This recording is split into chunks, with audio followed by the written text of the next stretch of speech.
Welcome back to the Deep Dive. Today, we are tackling something, well, absolutely essential, something that keeps security pros up at night and, frankly, affects all of us in this digital world. We're plunging deep into computer security, incident handling. That's right. Cyber attacks aren't just abstract threats you read about anymore. They are, constant reality. They're complex, they're diverse, and the consequences, they are incredibly costly. They really are. And trying to navigate all the info out there on how to deal with them, it can feel like being blasted by a digital fire hose, definitely. Yeah, overwhelming. Totally. And the threat landscape is changing so fast. New vulnerabilities, new attack methods, new types of malware popping up all the time. Even for organizations with really strong defenses, the question isn't if they'll face an incident, but, well, when? Right. And knowing where to even begin when that happens is a huge challenge. Exactly. Which is why we've pulled together a really, I think, robust stack of sources for this deep dive.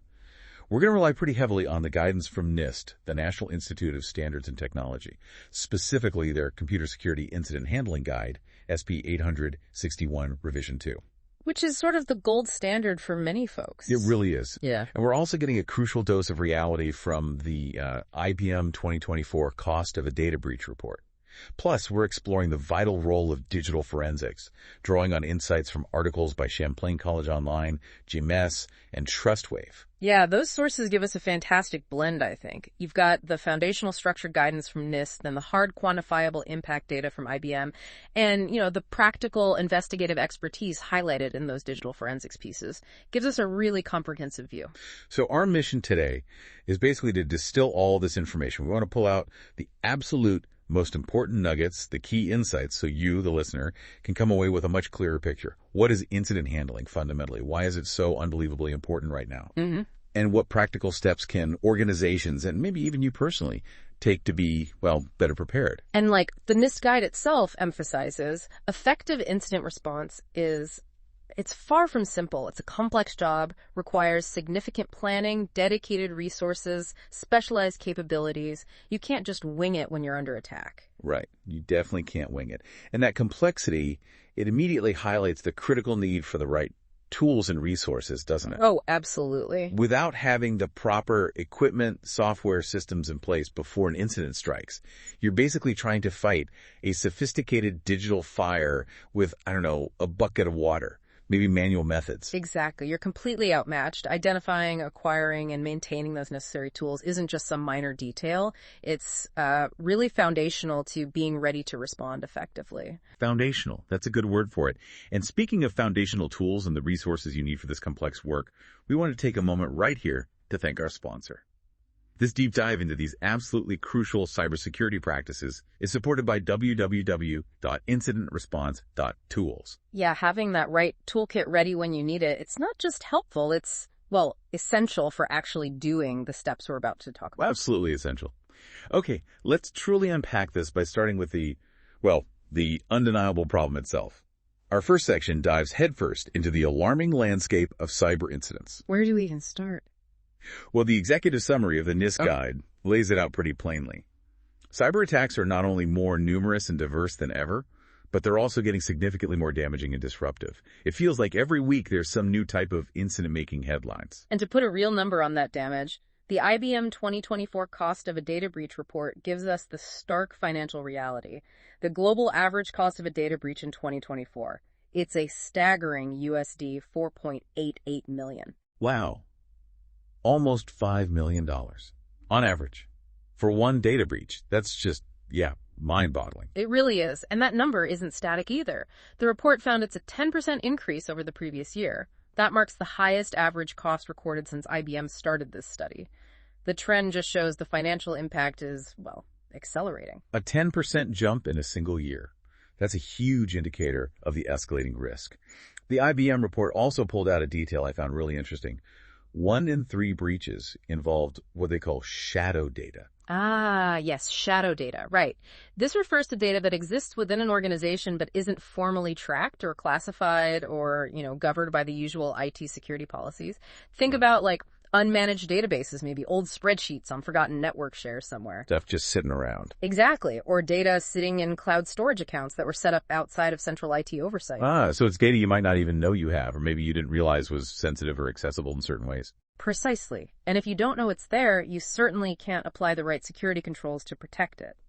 This lack of visibility makes that data a prime target, and it significantly complicates the response and recovery efforts when it does get compromised, drives up those costs we were just talking about. That really highlights how even seemingly minor gaps in IT oversight can have massive security and, well, financial consequences. Absolutely. And while the NIST guide correctly points out that investing heavily in preventative activities, strong security architecture, risk assessments, vigilant patching that can significantly lower the number of incidents an organization experiences. They don't sugarcoat it, though.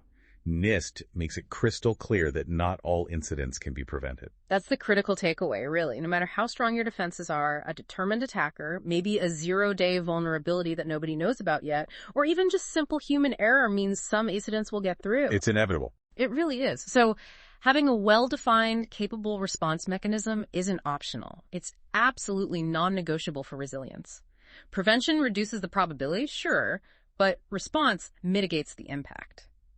So this leads us back to that why should you care question for you, the listener.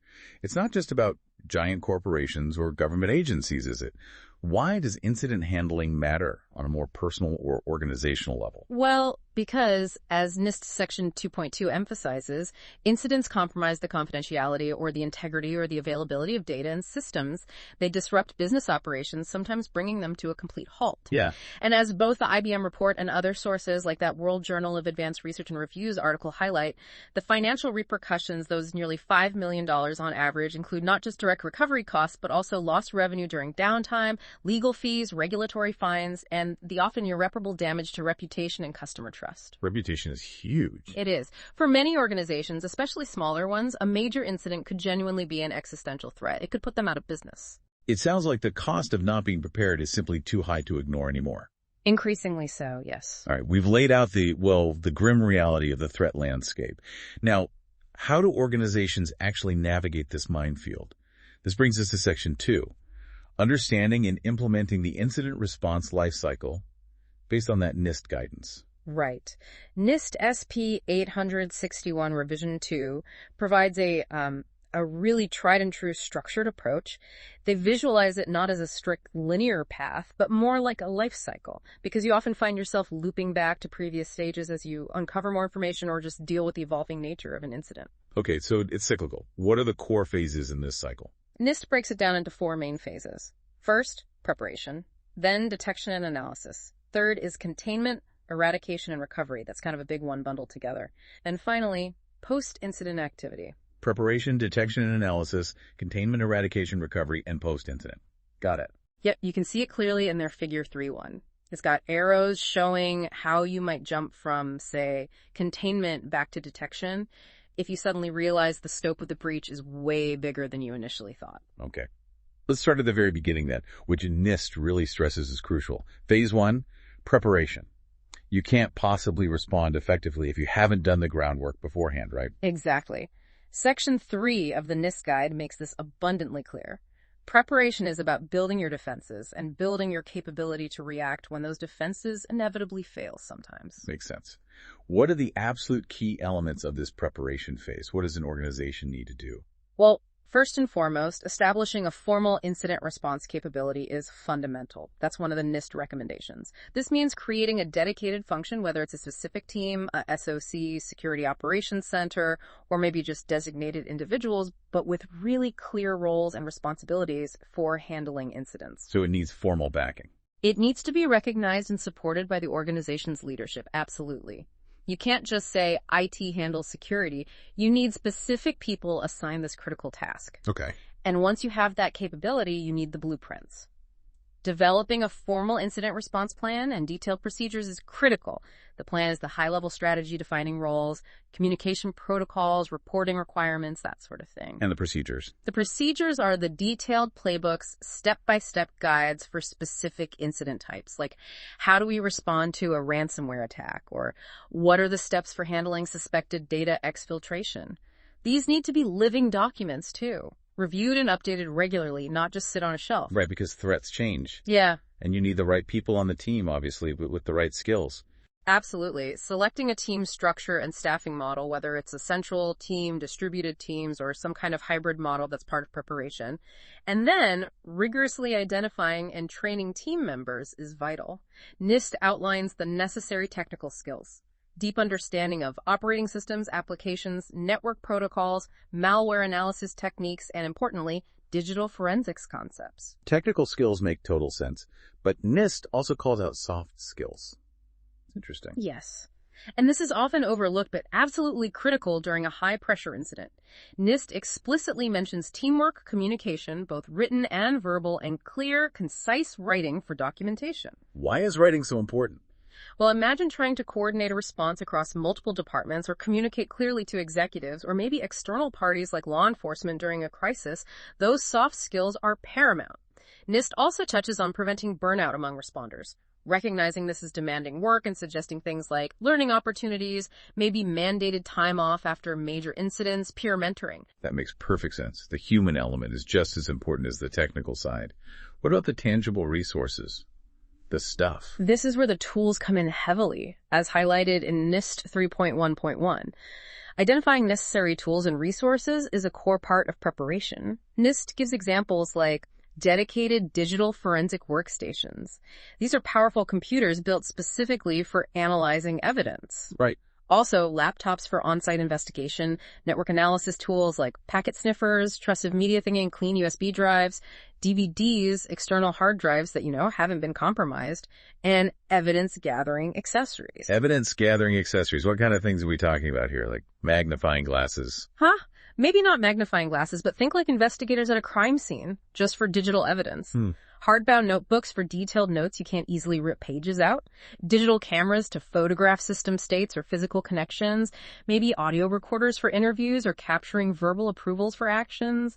Chain of custody forms, which are absolutely essential for legal admissibility later on. Yep. And even things like evidence bags and tamper-evident tape to seal collected media like hard drives or laptops you seize. Wow, evidence tape. Yeah. You really are treating it like a potential crime scene from the get-go. You have to, especially if there's any chance of legal proceedings down the line, whether it's civil or criminal. Maintaining the integrity of that evidence from the moment it's collected is paramount. You can't mess it up. Got it. And NIST mentions that jump kit. What's that about? Ah, yes, the jump kit.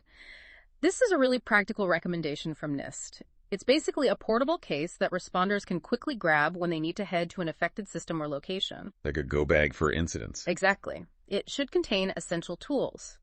A forensic laptop with necessary software already installed, imaging tools, analysis tools, packet sniffers, trusted media, network cables, maybe a small network switch, basic office supplies like pens and notebooks and those documentation templates we talked about. And a key point NIST makes here is having separate investigative devices. Don't analyze potential malware on the same laptop you use for your email or writing reports. You need a dedicated, clean system for analysis to avoid cross-contamination. That's a really smart, practical tip. Okay, so you have the team, the plan, the training, the physical and digital tools ready to go. Is that everything for preparation? Well, preparation also includes implementing preventative measures. While the bulk of the guide is about handling incidents, NIST acknowledges that preparing means both reducing the likelihood of incidents and being ready to handle those that inevitably occur. So prevention is part of prep, too. It is. So things like conducting regular risk assessments, implementing strong host security measures, system hardening, prompt patching, enforcing least privilege so users only have the access they need, network security controls like firewalls, IDS PSS systems, flow monitoring to see traffic patterns, strong malware prevention, obviously, and robust user awareness and training. That last one is huge. Training users. Yeah, educated users are less likely to click on phishing links, for example, and they're more likely to report suspicious activity, acting almost like an early warning system for the security team.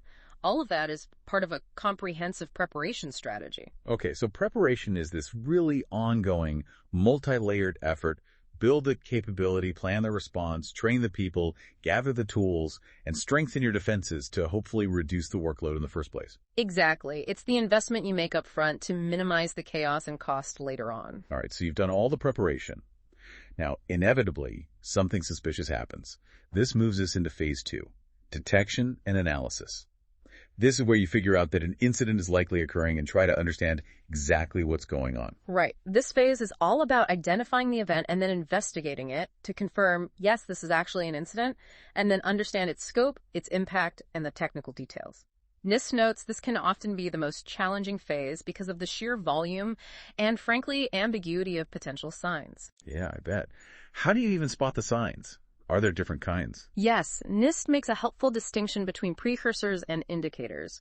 A precursor is basically a sign that an incident might occur in the future. Think of like a vulnerability scan detected on your external firewall logs coming from some unknown IP address. It suggests someone might be probing your defenses, maybe planning an attack. Okay, like a warning shot. And an indicator. An indicator is a sign that an incident may have already occurred or is occurring right now. These are far more common. Could be an antivirus alert flagging malware execution, maybe a network intrusion detection system firing on suspicious traffic patterns, a system log showing tons of failed login attempts from one account. What else? An application log showing an unexpectedly large data transfer out, a user calling the help desk saying their computer is acting really weird or slow, Right. or even an external organization contacting you saying, hey, we're getting spam originating from your network. All of those are indicators. So precursors are a potential warning. Indicators are more like the alarm actually going off. Roughly, yeah. Although NIST notes precursors are actually quite rare in practice. Most attacks happen without a specific observable precursor beforehand. Indicators, on the other hand, they happen constantly. Now, where do these indicators and precursors come from? What sources are responders actually looking at? They come from a lot of different places. Security software is a primary source. IDPS alerts, Siemens, those are security information and event management systems that aggregate and correlate logs. Antivirus, anti-malware software, file integrity checking software that spots unauthorized changes. Oh, Zoom-cubed. Logs are absolutely crucial. Logs from operating systems, applications, network devices like firewalls, routers, switches, web server logs. Publicly available information can also be a source like vendor security bulletins about new vulnerabilities or threat intelligence feeds, maybe even monitoring dark web forums, though you have to be careful how you do that. Right. And critically, people. Users reporting something strange, system administrators noticing unusual activity, or external parties notifying you of a potential issue coming from your environment. Dealing with all of that data must be, well, overwhelming. You hear stories about millions, even billions of log events a day. It's a massive challenge, and NIST definitely acknowledges this. You are sifting through potentially thousands or millions of security events every single day, and many of them are just false positives, benign activity that got flagged incorrectly. Noise. Exactly. It requires deep technical knowledge to distinguish the real threats from the noise, and often it requires analysis across multiple sources to piece together what's actually happening. Sometimes, determining if an event truly constitutes a security incident requires significant analysis, judgment, and collaboration across different technical teams. It's not always black and white. So it's not just seeing an alert, it's connecting that alert to other pieces of information. Yeah. What are some best practices for doing this analysis effectively? How do you cut through the noise? NIST lists several key practices. One big one is profiling and baselining your networks and systems. This means understanding what normal looks like. What does normal network traffic, system resource usage, or application behavior look like for your environment, so that deviations, which could signal an incident, actually stand out. That sounds hard. It can be, especially in really dynamic environments like the cloud, but it's critical. Understanding normal helps you spot the abnormal. Got it. What else? Implementing robust logging across your entire environment and having a clear log retention policy is non-negotiable. Centralized logging, pulling logs from all your systems into a single platform like a SIEM, is incredibly valuable for correlation, makes it much easier to connect the dots. And you need to keep them for a while. Yeah, you need to retain those logs long enough. Incidents are often discovered days, weeks, sometimes even months after they actually began, so you need that historical data to investigate properly. How long depends on policy and data volume, of course. Correlation seems key. How does that work in practice? Yeah, event correlation is taking information from different sources and linking them to see the bigger picture. So, for example, a firewall log shows a connection attempt from a suspicious IP address to one of your servers. An application log on that same server shows an unusual process started shortly after that connection. And maybe a user account log shows that process ran under a specific user's credentials. Oh. Correlating those three pieces of data tells a much clearer story than looking at any one log in isolation, right? You can potentially identify the source IP, the target system, the method used, maybe the account compromised. That's powerful. And they mentioned keeping clocks synchronized. Why is that important? Yes, using something like NTP, Network Time Protocol. This is absolutely crucial for correlation. If system clocks are off by even a few seconds or minutes, trying to correlate events accurately across different systems becomes basically impossible. You can't build a reliable timeline. And bad for evidence, too, I bet. Definitely. No. Accurate timestamps are vital for evidence if legal action is pursued later. Okay. Any other key practices for analysis? Maintaining and using a knowledge base is helpful information from previous incidents, known threat actors, common attack patterns, using internet search engines for research, looking up suspicious file hashes, IP addresses, weird error messages, that's common practice. But NIST wisely advises doing this on a separate, isolated workstation. You don't want to accidentally infect your investigative machine while researching malware. Good point. Yeah. And finally, knowing when you need help. Absolutely. Seeking assistance from internal experts, like maybe the owner of a specific system, or external experts like cybersecurity consultants or forensic specialists, is essential if you lack the necessary information, access, or expertise to fully analyze an event. Nobody knows everything about every system or every threat. Don't be afraid to ask for help. Okay, so while all this technical analysis is happening, documentation has to be happening simultaneously, right? You can't wait until the end. It absolutely must. NIST stresses starting incident documentation immediately and recording all facts, observations, actions taken, and precise timestamps. This documentation isn't just for your own team to remember what happened later. It is absolutely crucial for legal evidence if needed, a point reinforced by sources like Champlain College Online. Every single step, analyzing a log, disconnecting a system, talking to a user, should be noted with a timestamp. So these notes could literally become evidence in court. They certainly can. That's why NIST recommends things like using those bound logbooks, recording all system events, conversations, file changes meticulously. They even suggest, for complex or potentially legal incidents, working in teams of two. One person performs the technical actions, while the other person focuses solely on meticulous real-time documentation. Wow, a dedicated scribe. Pretty much. And safeguarding this documentation is vital too. It contains really sensitive details about the incident and your environment's vulnerabilities. That attention to detail is intense, but sounds totally necessary. Okay, finally, once you've detected an incident and done some analysis, how do you decide which ones to tackle first? You can't handle everything at once. Right. You likely won't have the resources to investigate every single alert with the same intensity. Prioritization is key. NIST suggests prioritizing based on factors like the incident's functional impact. How much does it affect critical business operations? Like, is the factory floor down? Exactly. Also, its information impact is sensitive data like PII or regulated data, potentially exposed or compromised. And the recoverability effort required, how difficult or time-consuming will it be to actually fix this? Okay. NIST provides a framework and some tables to help categorize incidents into, say, low, medium, or high impact levels to guide this prioritization. They also emphasize having clear escalation processes in place, knowing when to loop in management or other teams if an incident exceeds the initial team's capacity or its perceived importance warrants higher visibility. So detection and analysis is really the phase where you go from just a potential sign to confirming, yes, we have an incident, understanding its nature, documenting everything meticulously, and figuring out how urgent it really is. Precisely. It's the critical bridge between noticing something weird happening and actually taking concrete action. Okay, once you know what you're dealing with and how important it is, you move into phase 3, containment, eradication, and recovery. This sounds like the real action phase, stopping the damage, cleaning up the mess, and getting back to normal operations. Yeah, this is often the most visible phase. It focuses on limiting the incident's scope, removing the underlying cause, and restoring affected systems and data securely. Containment comes first. How do you stop it from spreading further? Well, containment strategies vary hugely depending on the type of incident and the systems affected. If it's malware spreading rapidly through the network, containment might involve isolating infected machines from the network, maybe blocking malicious network traffic at the firewalls, or disabling compromised user accounts immediately. If it's a data breach involving a specific application, it might mean taking that application offline temporarily or blocking external access to it. If cloud storage is compromised, it could involve changing access controls or isolating the affected storage buckets. The goal is always to stop the bleeding, stop the damage from worsening, and prevent it from recurring during the recovery phase. And during containment, that evidence gathering becomes incredibly important again, doesn't it? Oh, absolutely vital. NIST reiterates the importance of collecting evidence during this phase, especially if there's any chance of legal action or maybe internal disciplinary proceedings. This is where that concept of chain of custody becomes paramount. We've heard that term a couple of times now.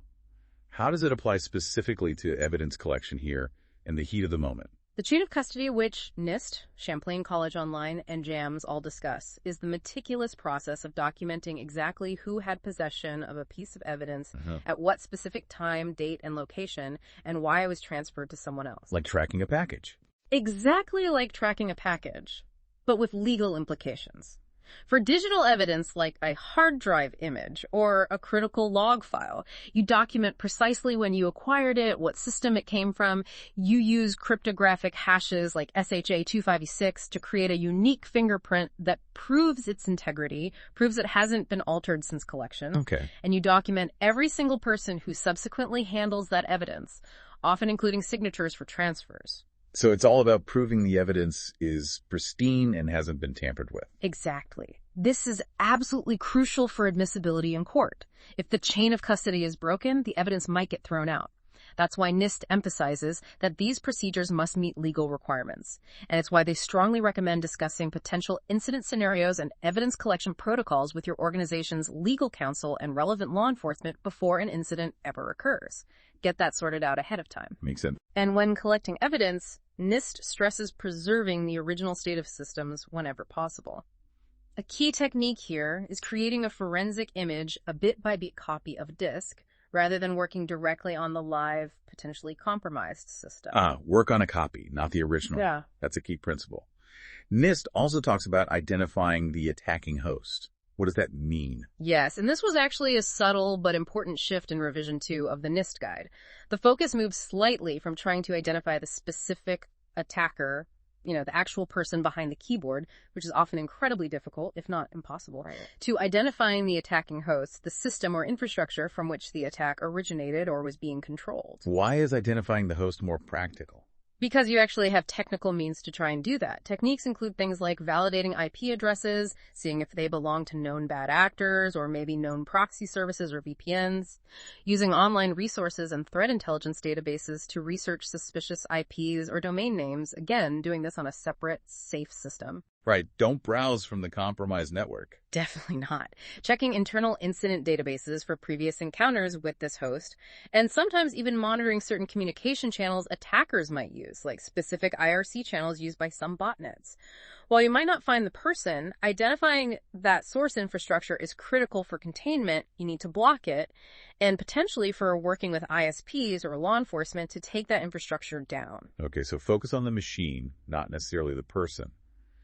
Once you've contained the spread and maybe identified the source host, then you eradicate. Eradication is the phase where you actively remove the cause of the incident from your environment. This means cleaning infected systems, deleting malware, disabling any compromised user accounts and credentials, making sure those can't be reused. And critically, identifying and mitigating the specific vulnerability or misconfiguration that was exploited in the first place. You have to close the door they came in through to prevent them from getting right back in. So patching systems, reconfiguring firewalls. Exactly. Updating access controls, whatever it takes to fix the underlying weakness. And finally, after eradication, comes recovery. Getting back to business. Right. Recovery is bringing systems and operations back to a secure, functional state. This could involve restoring systems from known clean backups, and you have to be really sure the backup itself wasn't compromised. Good point. Or maybe rebuilding systems entirely from trusted images. Strengthening security controls based on the lessons learned during the incident, and implementing rigorous monitoring afterwards to ensure the attacker doesn't somehow regain a foothold and the incident doesn't immediately recur. The speed and effectiveness of recovery directly impacts the duration of business disruption and, as we saw from that IDM data, the overall cost of the incident. So phase 3 is really the hands-on, fix-it stage. Stop it, clean it, restore it securely. A lot happens there. That's the core of it, yes. It requires swift, deliberate action, all based on the preparation you did and the analysis you performed. Okay, you've prepared, detected, analyzed, contained, eradicated, and recovered. Phew. You're done, right? Time to move on to the next fire. Not if you want to actually get better. NIST identifies Phase 4 post-incident activity as absolutely crucial, but sadly, often omitted or rushed in practice. Really? Why is this phase so important, and what actually happens here? Seems like the work is done. Well, this is where you translate that reactive response into proactive improvement for the future. The most common activity here is the lessons learned meeting. This should ideally happen after every major incident or maybe periodically to review clusters of smaller incidents. Who attends this meeting? You get everyone involved, the incident response team, relevant IT staff, maybe business unit representatives who are impacted, management, anyone who played a role or was affected. You get them all together to review the entire incident timeline from start to finish. And what kind of questions are you asking in that meeting? What are you trying to achieve? You're asking things like, what exactly happened? How did we detect it? How effective was our containment strategy? What parts of the response worked really well? What parts didn't work so well? Were there any surprises? What could be improved in our response process, our plans, our procedures? Looking for gaps. Exactly. What preventive measures could be put in place or strengthened to stop this specific type of incident from happening again? Were there any tools, resources, or training that we needed but didn't have available during the response? It's really about identifying systemic issues, not about blaming individuals. That sounds incredibly valuable for continuous improvement. NIST also notes these leaders are great for training new staff. Yeah, absolutely. Walking new team members through real-world case studies from their own organization is fantastic training. Way better than just theoretical examples. Makes sense. Yeah. What about all the data and evidence collected during the incident? What happens to that? That collected incident data shouldn't just sit in an archive gathering digital dust. It should be actionable. You use it to generate metrics about your incident response program. What kind of metrics? Things like the number of incidents you handle by type, the average time it takes you to detect an incident, to all time, the average time to contain it, the average time to recover. You can even try to estimate the cost per incident, connecting right back to that IBM data we talked about, or even just subjective assessments of how well the response went. This data helps demonstrate the value of the incident response team, justify needing more resources, and pinpoint specific areas needing improvement. So the data drives future investment and focus. And the actual evidence collected during containment, the forensic images, the logs. You need a defined evidence retention policy for that. Yeah. How long do you keep forensic images, log files, chain of custody documents? This depends on various factors. Legal requirements, regulatory compliance, things like GDPR or HIPAA have specific data retention rules. Potential future litigation is a factor, and just your organization's own risk tolerance and storage capacity. You need a policy for this. Okay, so the incident response lifecycle isn't really linear at all. It's more like a spiral of continuous improvement. Prepare, respond, learn from it, and then use that learning to prepare even better for the next inevitable incident. Precisely. It's not a one-time fix. It's an ongoing process, a discipline of building resilience over time. And it's just abundantly clear, isn't it, that throughout this entire structured process, from stocking your jump kit in the preparation phase to using packet sniffers and forensic workstations for detection and analysis, needing specific tools for containment and eradication, and requiring systems for documentation and data analysis in the post-incident phase. Having the right tools and resources at every single step isn't just helpful, it is absolutely foundational to executing any of this effectively. You can't do it without them. No, the sophistication of modern threats demands specialized capabilities, and those capabilities are delivered through appropriate tools and technology. You need the right gear. Which brings us back again to our sponsor. We want to thank www.incidentresponse.tools for supporting this deep dive.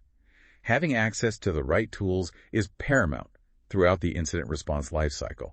It's critical for proper preparation, for accurate detection and analysis, for implementing effective containment and recovery strategies, and for preserving evidence correctly for investigation and that crucial post-incident review. Absolutely. All right, let's shift our focus slightly now to a specialized but increasingly essential component we've touched on a few times, digital forensics.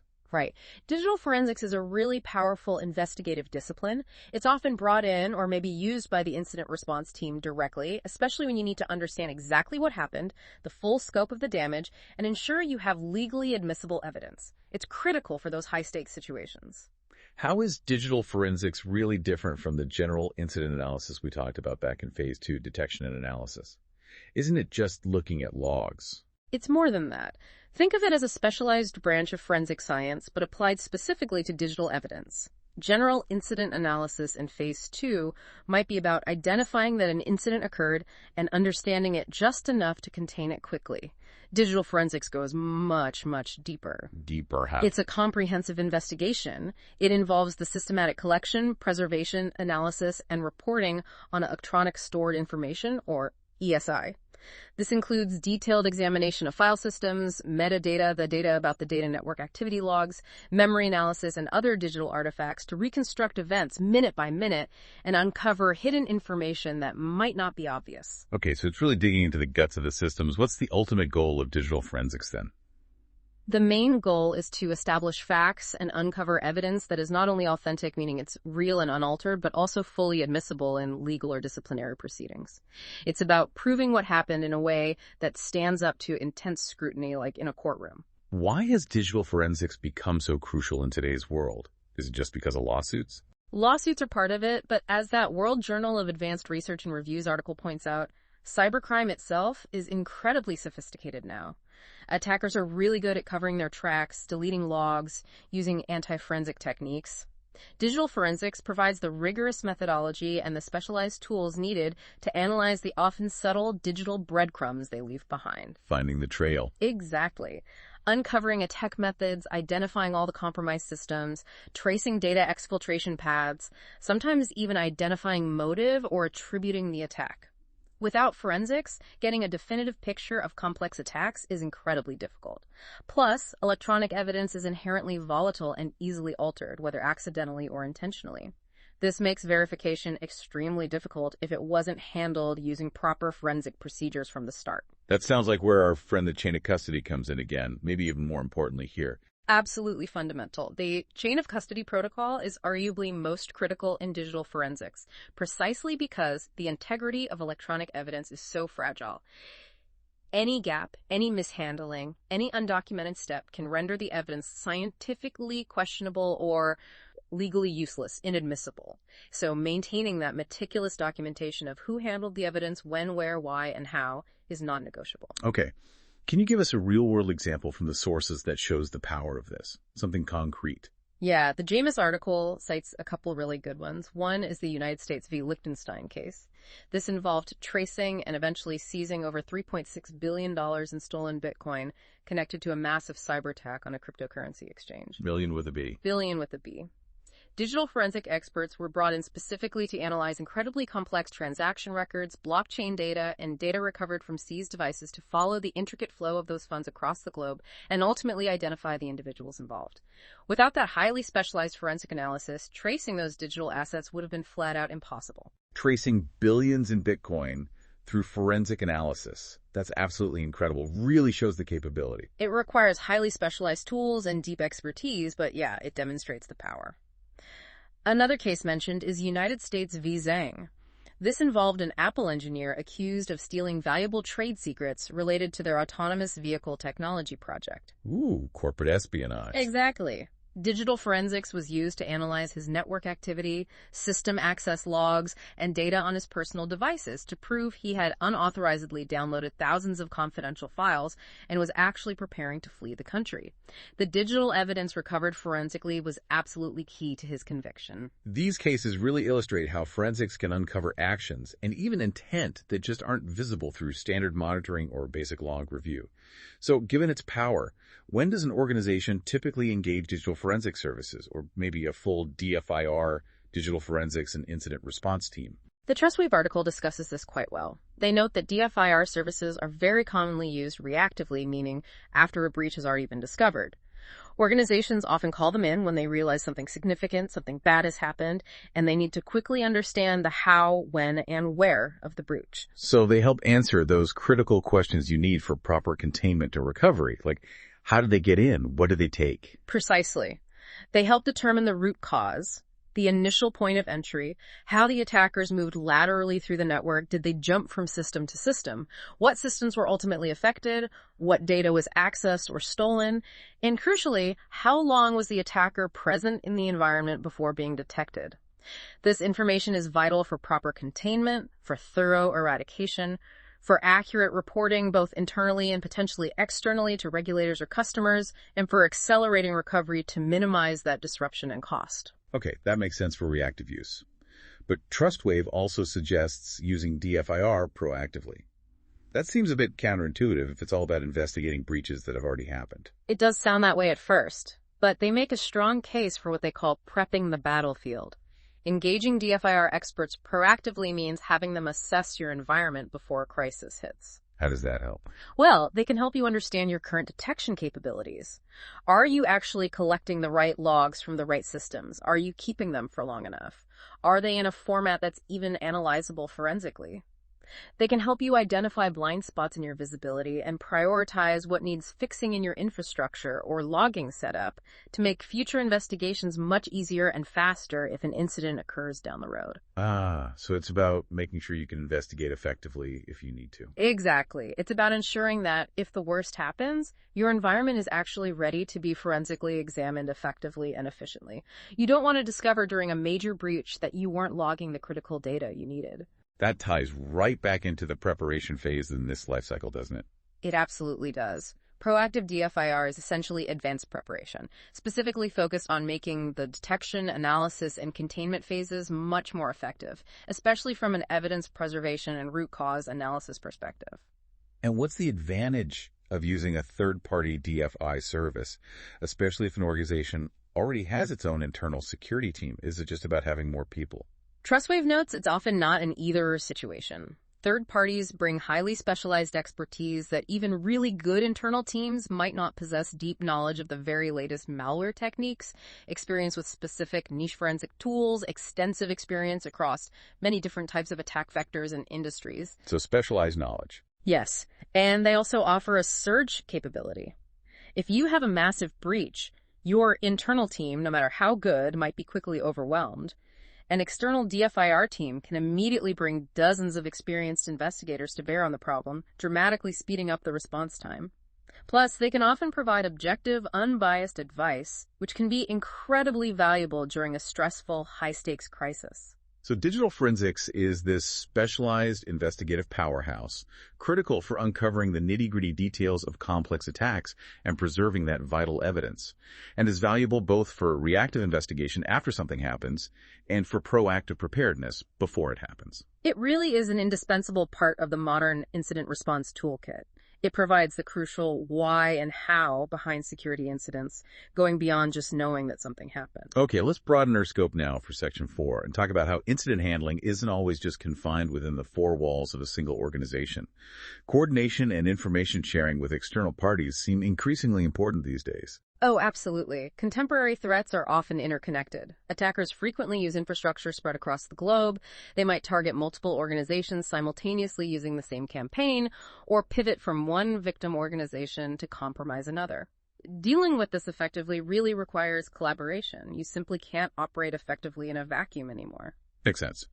Who are the typical external parties an incident response team might need to interact with during or after an incident? Well, NIST lists several key categories. These include other incident response teams, perhaps at partner organizations, suppliers, or just peers in your industry facing similar threats. Law enforcement agencies are a big one, like the FBI, the Secret Service, or state and local police, especially if a criminal act like ransomware or major theft is involved. Who else? Internet service providers, or ISPs. You might need their help to block malicious traffic originating from their network, or maybe take down attacker-controlled infrastructure hosted there. And also vendors, the vendors of affected software or hardware. They might have critical patches, configuration guidance, or specific knowledge about vulnerabilities being exploited that you need urgently. So you might find yourself in a conference call with, the FBI, your cloud provider, and a software vendor all at the same time. It's certainly possible in a complex incident, yes. And because these interactions often happen under intense pressure, NIST strongly recommends setting clear guidelines before an incident occurs.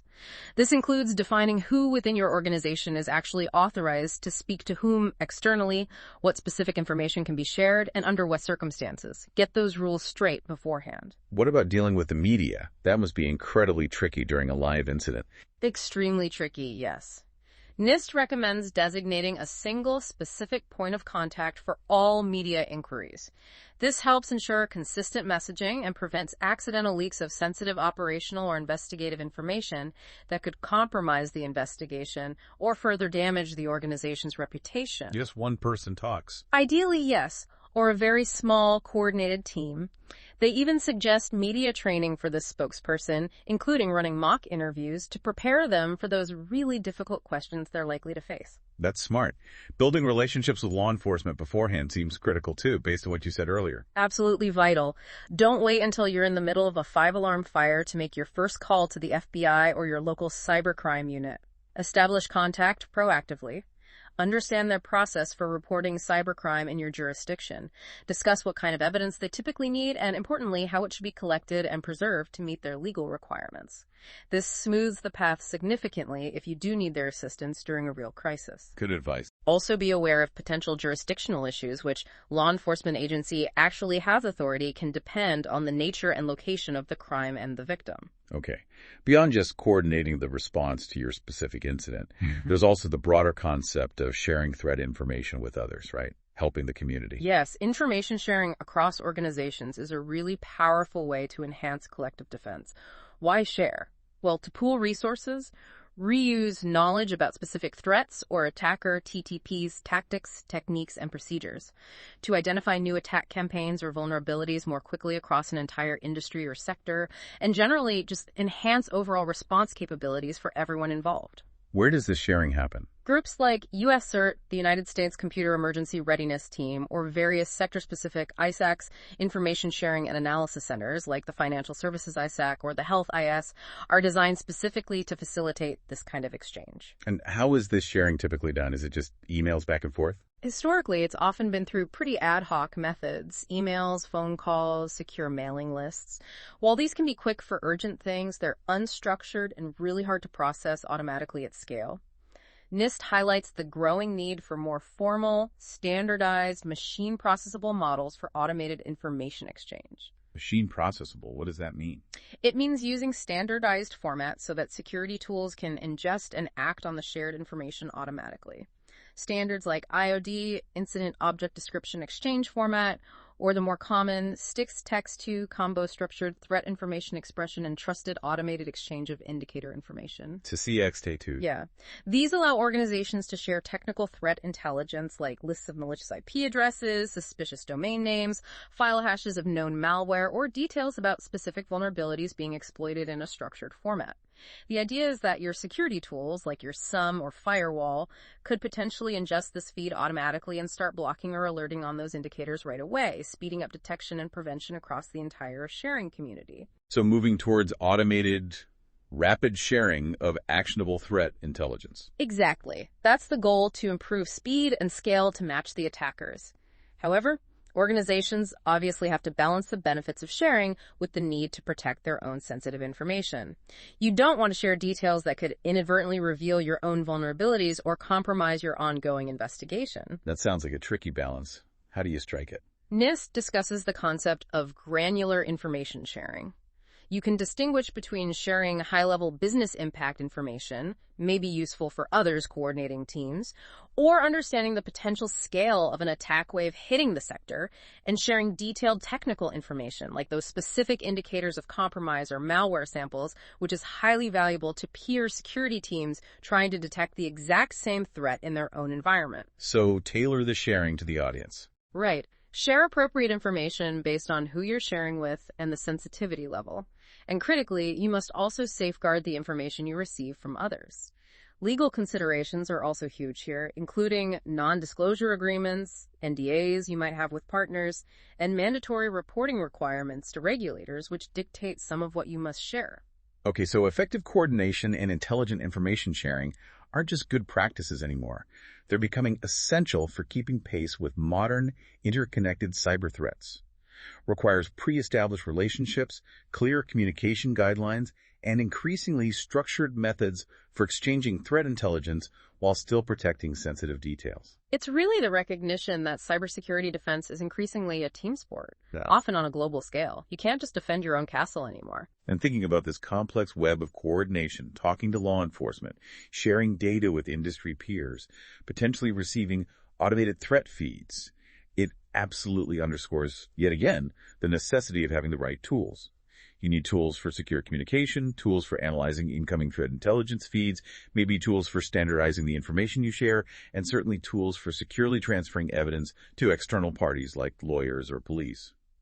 All of that requires technology. Precisely. The capabilities needed extend far beyond just internal response these days. The tools have to support this external interaction too. So, for the third time in this deep dive, we really want to underscore that having the right tools is crucial for effective incident handling across the board. It enables thorough analysis, proper evidence preservation, seamless coordination, and rapid information sharing. These capabilities are essential for navigating complex incidents and, as we'll see, demonstrably reducing their impact. That's exactly where resources like www.incidentresponse.tools come into play, offering access to those necessary capabilities. Couldn't agree more. Okay, finally, let's tie all of this back to the real-world impact and reiterate why preparedness isn't just some theoretical nice-to-have. It has a tangible effect on an organization's bottom line and maybe even its survival. We started with that really striking average cost of a data breach from IBM, USD 4.88 million. Right. And that number, as the IBM report and NIST's discussion of metrics highlight, is the sum total of many different costly factors. It includes the direct cost of the investigation itself, the recovery efforts, legal fees, potential regulatory fines, PR expenses to manage reputation, and significantly, the cost of lost business due to system downtime or customers losing trust and going elsewhere. It all adds up. And the IBM report dug into why that cost is so high in some cases. They found that breaches involving data spread across multiple environments, like maybe some on-premise servers, some in a public cloud, some in a private cloud, were generally more expensive to handle. And specifically, those involving public cloud data incurred the highest average cost at USD 5.17 million. Yeah, the complexity of those multi-cloud or hybrid environments just makes incidents harder to detect quickly, harder to contain effectively, and harder to fully recover from. That shadow data we talked about earlier, maybe living in unmanaged cloud instances, that's a perfect example of something that drives up complexity and cost. So complexity and lack of visibility equal higher costs. That seems clear. But the good news from the IBM report is they also showed how to reduce these costs, right? Yes, and this is where their findings really strongly validate the importance of NIST's guidance, particularly around the preparation phase and that post-incident learning phase. IBM found that organizations who extensively applied security AI and automation, specifically in their prevention efforts. AI for prevention. Yeah, things like AI-driven threat detection, automated patching, intelligent access controls. Those organizations saved an average of USD 2.22 million compared to organizations with low or no usage of these advanced preventative technologies. Wow.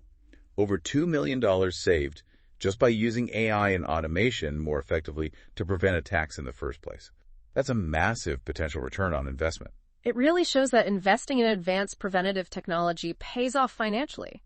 But crucially, IBM's study also explicitly found that investing in post-breach response preparedness significantly lowered the costs when a breach did occur. Wait, how does investing after a breach lower the cost of that breach? That sounds backward. Good clarification. It's not about investing after the breach has already happened. It's about investing in preparedness before one happens, specifically to improve your response capabilities when one eventually occurs. Okay. Like what kind of investments? IBM mentions things like conducting simulation exercises, which are very similar to the tabletop exercises NIST describes in its appendices. IBM has their X-Force Cyber Rain, for instance, where they run extremely realistic breach simulations for clients. Simulation exercises. Yeah. Like practicing what to do in a fire drill, but for cyber attacks. Is that the idea? Exactly that idea. And IBM notes that involving not just the security teams, but also key business leaders in these exercises helps build crucial muscle memory across the entire organization. People practice their roles. So when a real incident hits, People know their roles already, the communication channels are established and tested, the decision-making processes are clearer, and critical decisions can be made much faster. Faster containment, faster recovery, smoother communication, all of that directly reduces the duration and overall impact of the breach, which in turn saves money. So IBM's hard financial data provides real-world validation for NIST's emphasis on thorough preparation, The planning, the training, the exercising, and also for learning from incidents in that post-incident phase. It's pretty much the proof in the pudding, yes. The planning, training, and exercising recommended by NIST directly translate into lower financial impact when things go wrong, according to IBM's extensive research. And effective digital forensics, as we discussed earlier, also contributes by speeding up that root cause analysis and scope determination, which is absolutely essential for efficient containment and recovery, further reducing costs. And it really seems like this isn't just a technical problem confined to the IT department basement anymore. It's attracting serious attention at the highest levels of organizations, right? In the boardroom. Absolutely. That Alston and Bird source highlights the increasing board oversight of cyber risk, partly driven by new regulations popping up.